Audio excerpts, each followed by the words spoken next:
Nanti ijazah saya ditanya-tanya. Iya kan?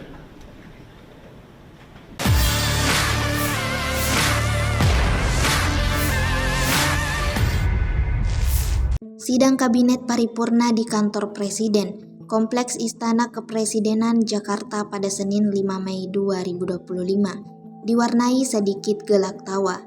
Ketika Presiden Prabowo yang memimpin sidang kabinet menyinggung soal isu ramainya ijazah Jokowi, Wakil Presiden Gibran Rakabuming Raka ikut menghadiri sidang kabinet paripurna itu. Gibran duduk di kursi depan yang berdampingan dengan kursi Prabowo. Sosok yang kini juga lagi ramai diperbincangkan itu terlihat menyimak saat Prabowo berbicara isu dugaan ijazah palsu Presiden ke-7 Jokowi. Gibran terlihat menyimak pidato Prabowo di depannya, mimiknya serius dan menatap ke arah Prabowo. Sesekali ia menampilkan senyum yang seperti biasanya. Prabowo sempat membahas soal isu dirinya yang juga disebut Presiden Boneka Jokowi. Karena ramainya isu ijazah palsu, Prabowo mengaku khawatir jangan sampai suatu saat ijazahnya juga akan dipertanyakan. Nanti ijazah saya ditanya-tanya. Iya kan?